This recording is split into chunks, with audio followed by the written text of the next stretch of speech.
Are you struggling to get around the dirt tracks in iRacing or any track for that matter? And no matter what you do or try, you just can't seem to figure it out?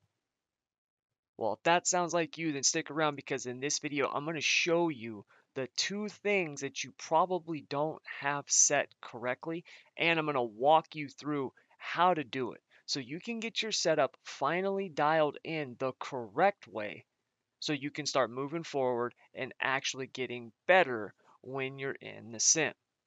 So, all of that and more right after this.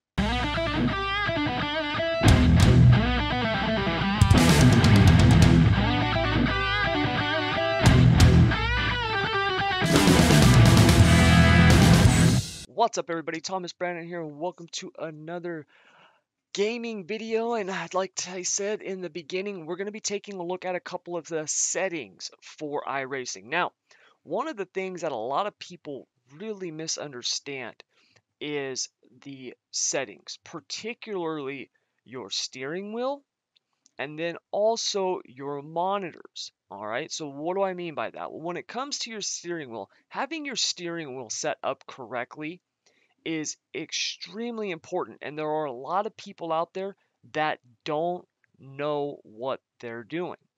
Now, I actually did a video on how to properly set up your wheel a while back. And since then, I've actually discovered and learned a couple of things myself. And so this will be really a kind of a 2.0 version of the steering wheel video. Now, I have not done an FOV monitor video, and so that's what we're going to be doing here as well, along with the steering wheel. Now, understand when it comes to your settings, these need to be done correctly, okay? One of the things that a lot of people don't understand, especially when it comes to the FOV, is the fact that your FOV is far more than just your field of view. I know that's what it's called, but it represents far more than that. Your FOV also represents your sense of speed, your actual view, what you can see, the detail of the track, the line, and it also gives you what I call your spatial awareness. So where you're at in the car and where your car is in conjunction to objects on the track.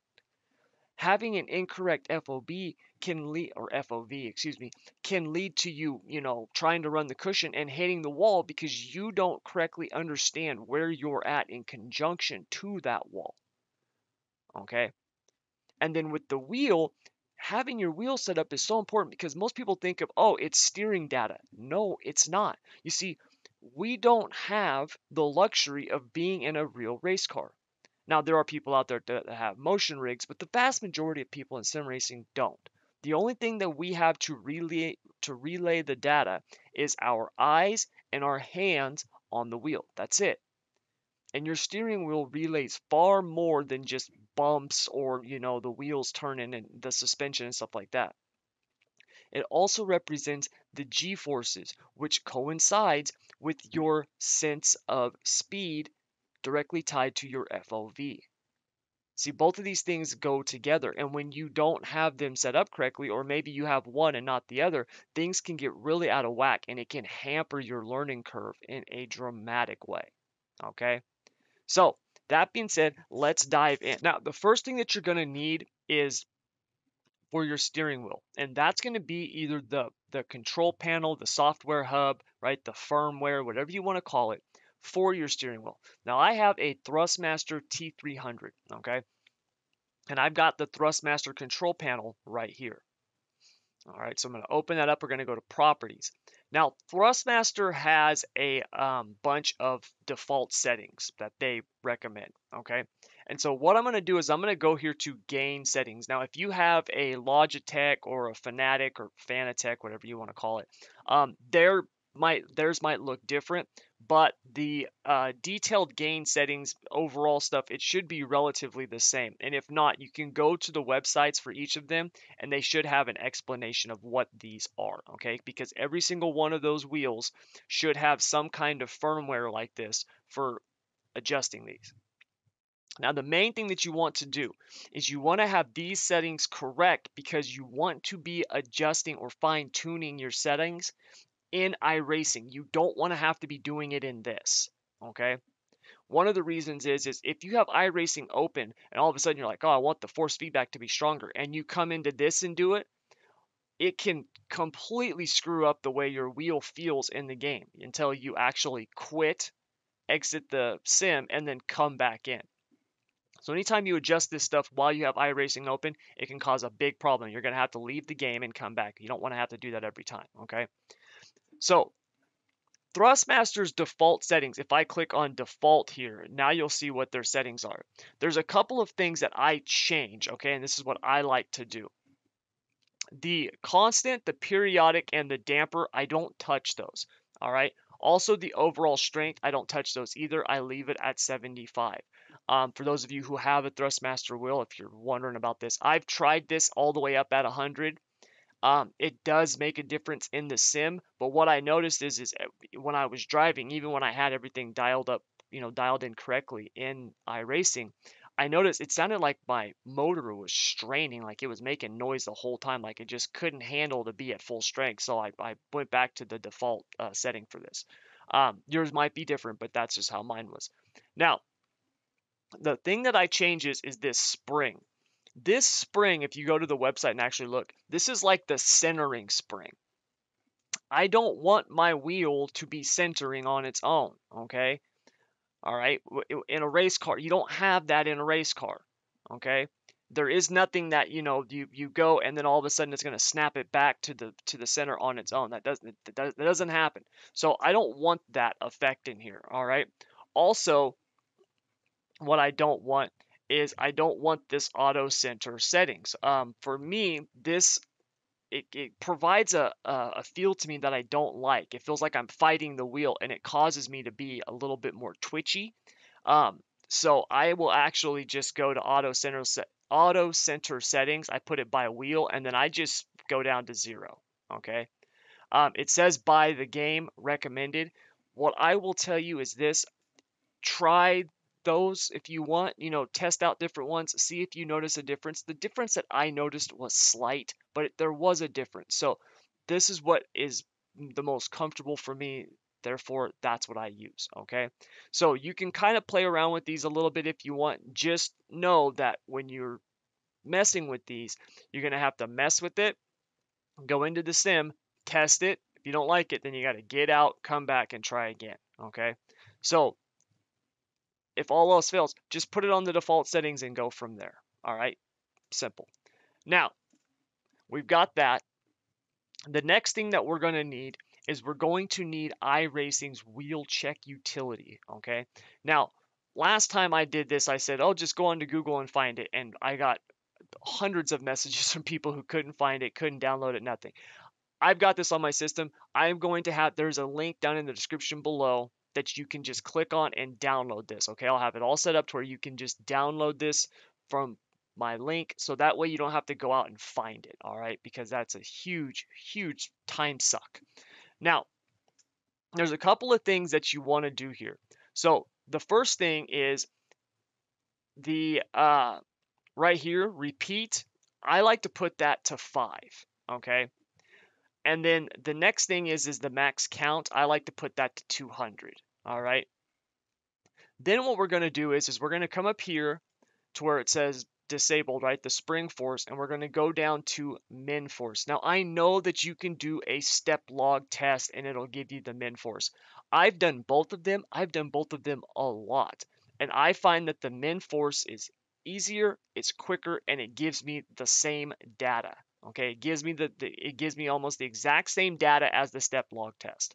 All right, therefore I'm going to do the simpler one. That's just what I'm going to do. All right, problem solved. So you're going to click on min force. Now, before I click on this, because it's going to happen fairly fast, down here you see where it says your maximum value for steering FFB base offset is 2.5%. Okay, what's going to happen is it's going to run this test because it says repeat 5. It's going to run this test 5 times in a row. We're going to get those 5 numbers. All right, I just kind of added up in my head as it goes along. Divide it by 5 to get an average, and that is going to be the min force that we will set our wheel at in iRacing, and you'll see how to do that here in just a minute. All right, so we're going to click on min force, and as you can see here, it's going to pop up in just a sec. So there's the first one, so that's 2. There's the second one, negative 0.5, so let's call that 0.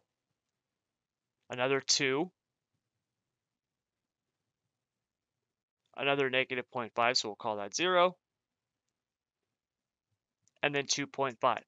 So we have a total of 6.5 that we got over our 5 attempts, okay? So if we bring in our little calculator here, we have 6.5 divided by 5, and that gives us 1.3. So we'll call that 1, all right? So 1%, that is our min force. Now you can do this a couple of times if you want to see if the numbers vary. I can tell you right now, mine is going to be somewhere between, look, we're going to run it one more time. Mine is going to be somewhere between 1.5% and 3% on the tests. So there's 2, there's 3,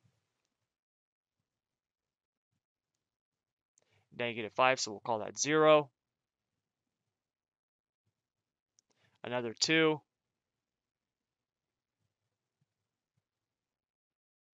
and then another 0. So that was 7, all right? Our total was 7. If we bring up the calculator again, right, 7 divided by 5, 1.4, right? So like I said, it's going to be right around that range, all right? I actually run my min force at 2%, okay? Because that was where, when I initially did this a while ago, um, the numbers were coming up, and so I just continue to run it that way, even though it's giving me, 1.5 now. I've just been running it at 2%, so that's how I'm going to run it. All right. You can also, because I know people are going to say, well, Tommy, look, you need to just do it once and then run the test each time, right? Um, there are people who will say that. You can do that, right? 1.5, if we center the wheel and do it again, 1, right? Like, we're going to get the same number. So it doesn't matter how you do it, right? If you do it 5 times in a row or 10 times in a row, if you do it one at a time, you're going to get the same number, all right? You're just going to. I like to do it repeatedly because it stimulates actually driving, right? Because it's moving, moving, moving. It's accruing as opposed to just recentering it and doing it again, okay? That's why I like to do it that way. So anyways, we've got our min force. The next thing that we need to do is we need to go into iRacing and we're going to go to test drive. All right, so we've got our test session up here. You can do this at any track. It doesn't really matter. Got Eldora up. We're in the 360 sprint. Now you're going to need to do this for every car, okay? Now, when I say you need to do this for every car, once you calibrate the wheel will be calibrated, but in terms of the force feedback and stuff like that, you're going to want to do it for every car. The reason is because you'll be running different force feedback settings for different cars. So when I'm running the 360 sprints, for example, my force feedback might be 9. But in the 410s, it might be 8. Now, why the difference? Well, believe it or not, the speed difference between the two cars and the weight difference, because 360s weigh more than 410s, right? They're the exact same car, basically, except 360s actually weigh more than the 410s because of the motor. That can give you a different feel. Same thing with pro late models and super late models, or midgets and UMP mods, right? All of those things are going to have a different feel.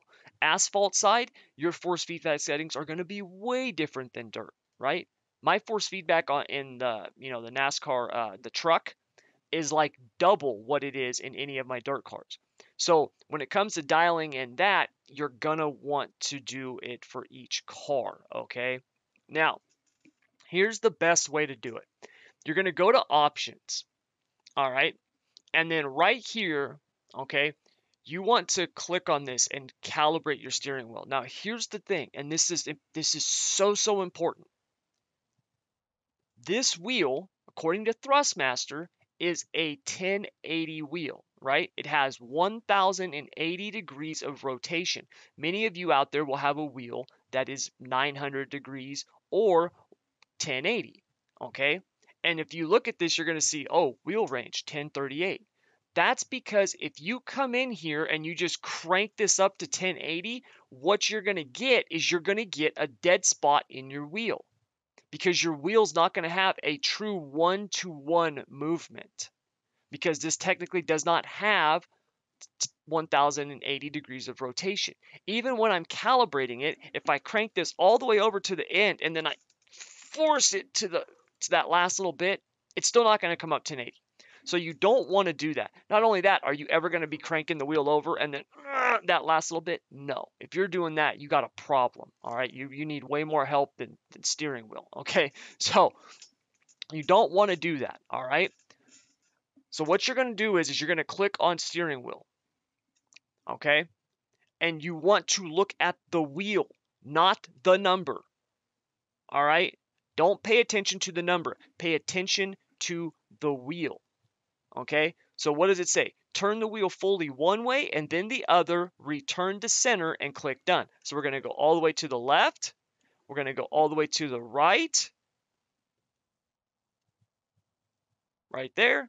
And then we're going to bring it back to the center. And instead of looking at the number, I'm going to look at the center to make sure that my wheel is centered, right? And right there, it's centered. And I'm going to click done. You can see it's 49.9%, but we're going to click done. The next thing you're going to do is your steering lock, okay? This is what's going to give you that wheel range, map range number. All right? Once again, instead of looking at this and going, oh, because it says what? To measure your wheel's range, turn your wheel 90 degrees to the left, hold it there and click done. A lot of people will sit there and they will look at the number. You don't want to do that, okay? You want to actually look at this thing and you want to go, okay, 90 degrees, boom, right? Make sure you're paying attention to the wheel, not the number, the wheel, right? If we look at this, I can see, okay, 90 degrees, and done. Put the wheel back to center, and done. Now our wheel is calibrated. Now you can see up there, if we look at this steering wheel and I give it the smallest little move, that thing's following 1-to-1. Okay? So that's the first thing you want to do. Now that we've got our input calibration correct, all right, the next thing that we have to do is we need to set up our force feedback. Now, really quick, you want to make sure that this little thing right down here that says use custom controls for this car is checked, because remember, each car is going to be different, all right? Now, once you get each car dialed in, you're fine, okay?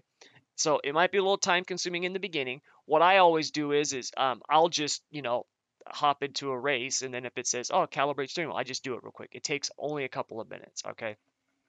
But we're going to have that checked. The next thing that we're going to do is this.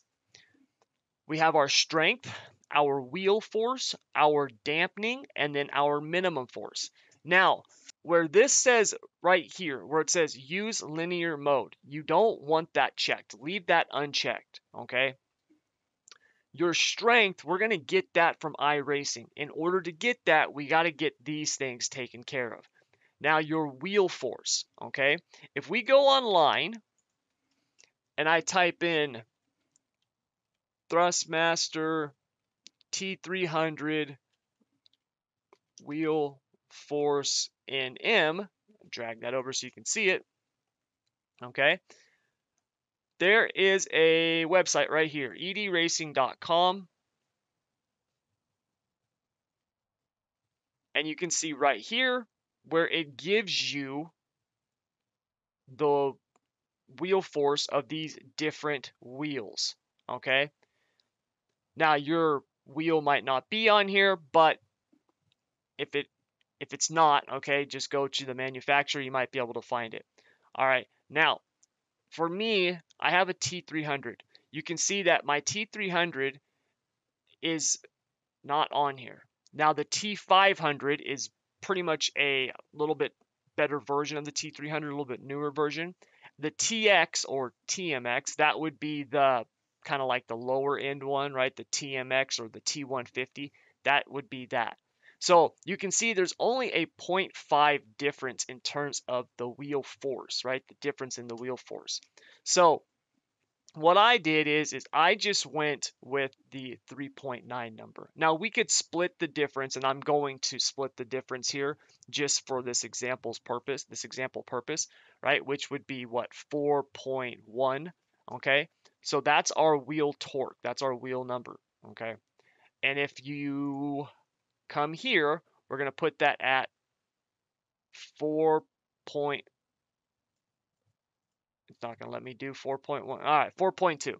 Okay, so we're going to put the wheel force at 4.2. Next, we're going to put the dampening at 0. We don't want any dampening. We want to get the wheel dialed in first. We got to dial in the force feedback first, okay? So we'll put the dampening at 0, and then min force, that was the number that we got from the wheel check utility, okay?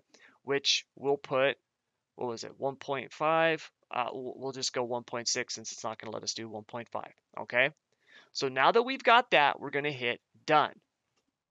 Now I need to actually load up a setting here, a setup for this car. Let's see if I got an old Eldora base setup here. There we go. You can get this setup for free in the SSR Discord if you want. All right, so what we're going to do now is we're going to go out, we're going to turn some laps. And what we're going to wait for is, see this right down here that says FFB strength? iRacing is going to give us an auto that will pop up here, and that is going to be the recommended strength from iRacing for our wheel, okay? Now you got to turn some laps to do this, and when you're doing this, actually go out and drive the car, okay? Yes, you want to be smooth and all that stuff like that, but you also want to get this thing figured out. So turn the car in, right? Actually use the steering wheel some, run the top, run the bottom.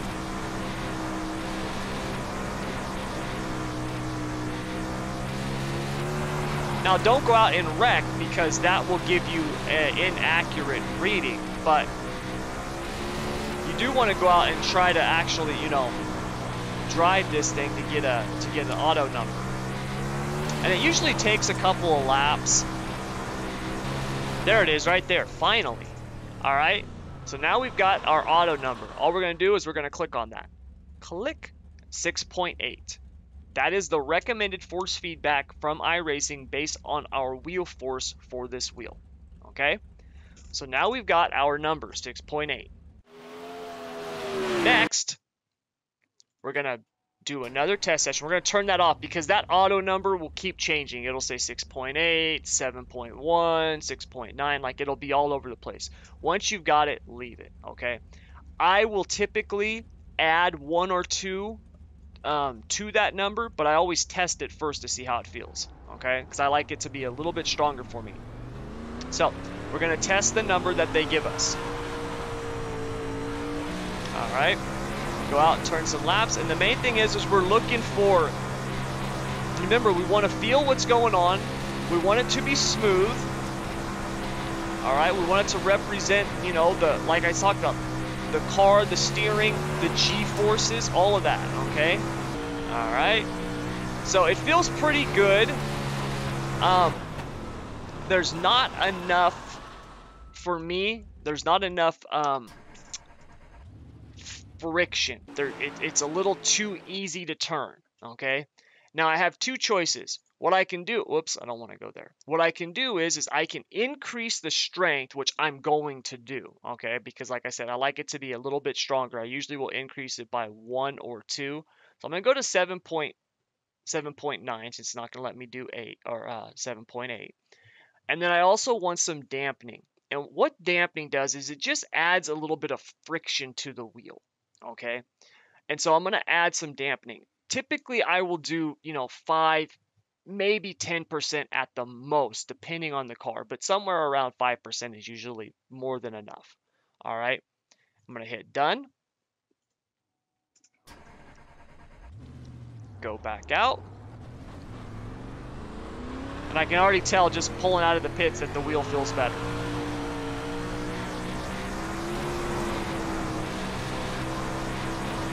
Yeah, it feels a lot better. But as you can see, we don't have a dead spot in the center. The car is one-to-one movement. It responds to every move that we make, right? It's providing me the information that I need through my hands to know what G-forces, what the suspension's doing, right? If I hit the wall, I can feel that, right? So all of that is being relayed. That's what I want, and it's not too much. It's not jerking the wheel out of my hand. It's not snapping on me or anything like that. It's providing me the most accurate representation that this wheel can provide. And that's what we're looking for, okay? So that's how you dial in your wheel, all right? Now, the next thing that we got to do is we got to get this correct, right? Whether you're on a single monitor, a triple monitor, whatever, you've got to get the visual aspect correct, because if that's not correct, you're not going to be able to accurately see, the speed, where you're at on the track, all those different things that we talked about, okay? So let's do that now. All right, so the next thing that we're going to do is we're going to calculate our FOV. Now, iRacing has an FOV calculator in their settings. I don't use that. I actually use this guy's. This is David Sampson. If you type in Google David Sampson FOV calculator, it's going to come up. Okay. Now he actually has a YouTube video that walks you through this process. If you have triple monitors and you don't have it set up correctly, I highly recommend you watch it. And look, I don't know this guy. He wouldn't know me if he tripped over me in the street, okay? But he does a phenomenal job of breaking down how to do your triple monitors, and he does it in a way where you actually go in and change the settings so you don't have to use the NVIDIA surround. And since I've done that, I've noticed that my game is smoother with the triple monitors, okay? So I would highly recommend you do that. Now, if you come down here, all you're going to do is you're just going to fill this stuff in. Get a tape measure and literally you measure this, right? You measure the screen width. You measure the distance from your eye to the screen. So literally take a tape measure and push it out there and roughly get the distance and look, and okay, it's 36 inches or whatever it is. And then you measure the bezel width on one side of the screen. And then once you do that, right, if we do this real quickly at 0.5, I think, I don't know, 30, let's just say, oh no, that's not,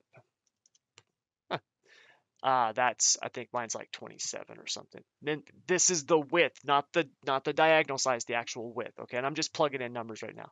And then the bezel width is 0.5. There you go, calculate. And what it's going to do is it's going to give you this stuff down here. And it's going to tell you what your field of view should be while driving.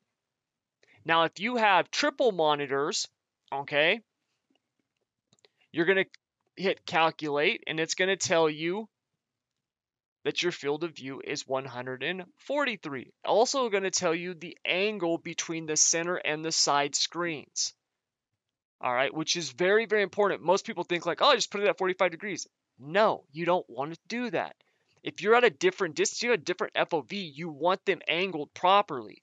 And you can get a, like a protractor tool from the Play Store and do it on your phone. It's really, really simple. All right. But don't just throw them in at 45 degrees and be like, done, because it's not correct. You're not getting an accurate representation. All right. Now, like I said, if you've got the triple monitors, please go watch his video, because there's other things that he needs to cover. And I'm not going to cover that here. We're just going to cover the field of view.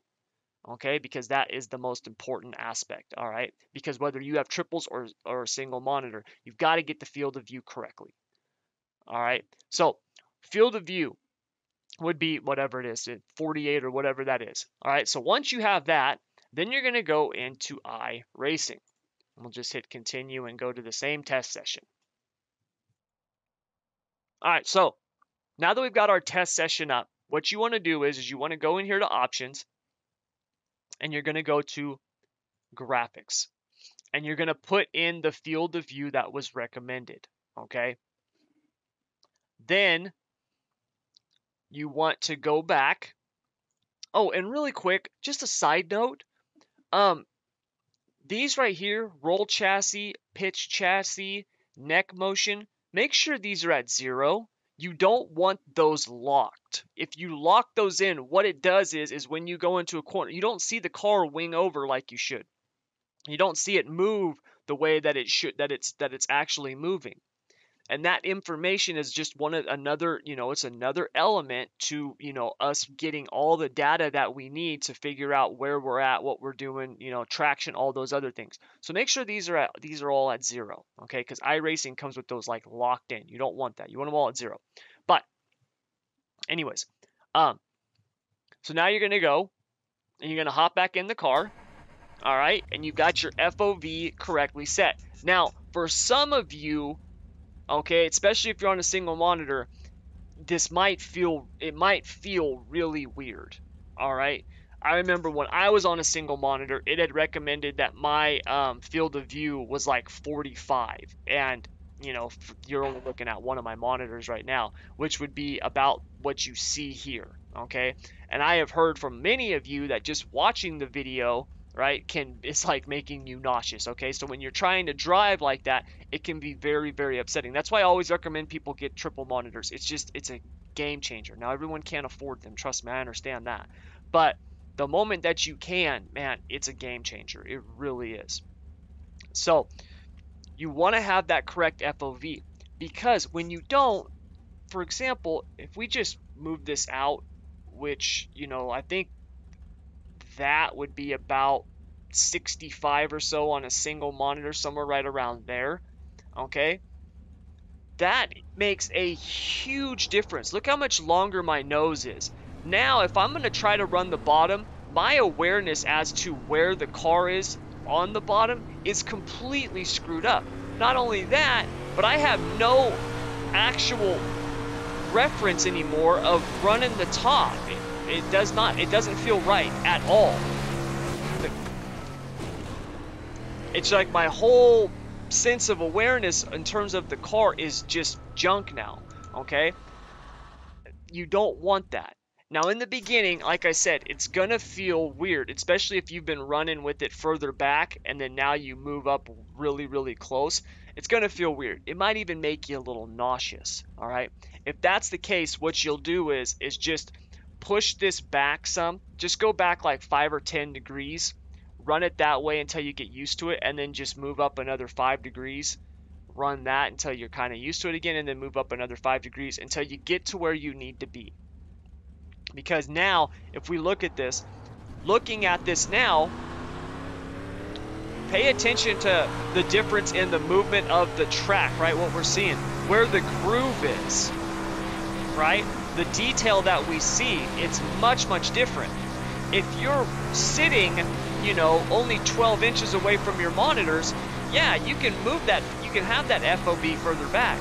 But remember, the whole goal of this is it's a sim, right? It's to simulate where you would be in real life. You don't drive a sprint car from the tail tank, okay? You do it from the cockpit.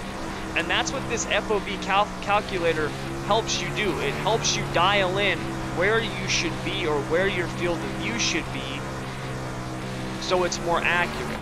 Because when you get that correct, like I said, it's a game changer. And even in the beginning, if you find it hard to adapt, just give it some time, go to a practice session and turn some laps, all right, and get comfortable. Because once you get comfortable, you're going to notice a huge difference and huge improvement in your overall driving. It makes a big, big difference. A lot of you guys who are always hitting me up being like, dude, I'm struggling with the slick tracks. I'm always missing the groove. I don't know how to run high. I would bet dollars to donuts that most of you have got your FOV messed up and you're not hitting the correct line because you're not seeing the line properly. Your sense of awareness, your spatial awareness is all jacked up, and it's because of your FOV. All right. So get those things dialed in. Get your wheel dialed in and then get your FOV dialed in. And once you've got that, now you're good. Now you can go out and start practicing, testing, racing, doing all that stuff, building that foundation and moving forward the correct way. Because when it's not dialed in correctly, what's going to happen is you're going to hit this glass ceiling and you're not going to know what's happening. All right. I am right now putting like the finishing touches on a master class that I'm calling Road to Pro. It's going to be for the sprint cars, right? The wing sprint cars. So when you're done with this master class, when you're done with everything, you will have all of the knowledge and skills and abilities, everything, all right? All the tools that you need to become a pro in the wing sprint cars, right? That is my promise, my guarantee to everybody who will go through that. The first thing that we're going to do is this. Okay? Like that, it's the first thing. You're going to dial in your FOV, you're going to dial in your wheel, because if we move forward and this isn't correct, you just lost, 6 weeks of work or 4 weeks of work or however long it is before it finally gets fixed. And then you have to backtrack and start over because you were building your foundation on an unfirm footing. So you want to have this correct. I cannot stress that enough. All right? anyways, that's going to do it all for this video. Now, really quick, do me a favor. If you like this, if this helped you, please hit the like button. Also, let me know down in the comment section that this helped you, okay? That way, I know it helped you, and I know to make more videos like this, right? The how-tos, the tutorials, not just stuff on the racetrack, but all the different aspects of, you know, sim racing, particularly iRacing, all right? And then share this. Share it with other drivers. Share it with people you know. Okay, I cannot tell you how many people come to me and say, hey, so-and-so gave me this video of yours and it was absolutely awesome, and now they're in SSR. It's awesome, man. It's absolutely awesome. And the more people that we can do that with, the more we can actually grow this community and, you know, improve the dirt community on the iRacing side, because there's a lot of people out there that are just, for lack of a better term, degenerates. I mean, I just don't know any other way to put it. And they drag down the community as a whole. And the more that we can share this stuff and help those who really want to learn and who really do care and are serious about this, whether it's, you know, they want to be a pro or they just want to come out 2 or 3 days a week, race and have, you know, an awesome time, right? That's what we want. We don't need trolls, all right? The best way to get rid of them is to lift up everybody else. Push them out the way. So please like, comment, subscribe, and share it, okay? And then make sure you hit that notification bell so you know the next time I put something out. Also, if you want to join me, I live stream right now every Wednesday and Thursday night on Twitch. I'll have a link down in the description below. It's just Tommy_Brandon on Twitch TV.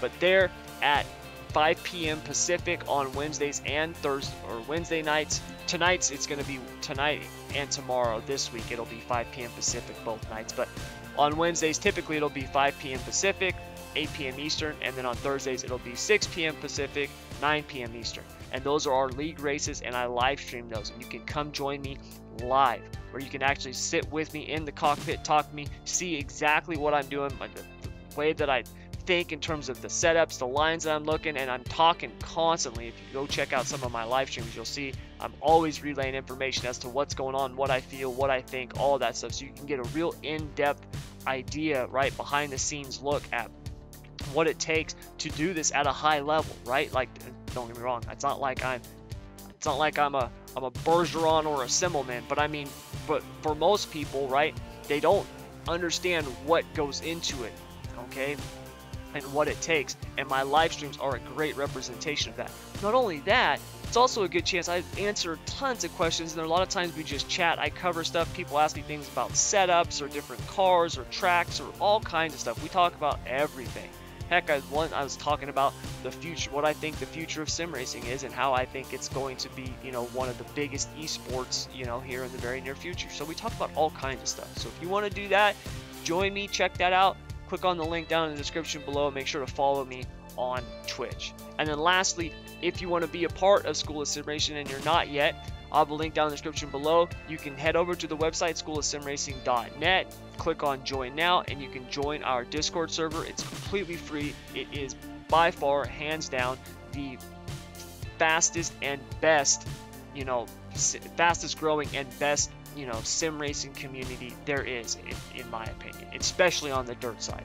And there is a ton of people, and we got about 1,000 people just in the Discord alone, all right, that are all in there, whether they're looking for help, need help, or helping other drivers. And it is a great way to network. We've got everything from, you know, custom paint wraps to sim rig setups to actual car setups for all of the dirt cars, minus legends and stock cars, but I mean all of that stuff, and you can get access to a ton of it. I mean, just a ton of information, and it's all free.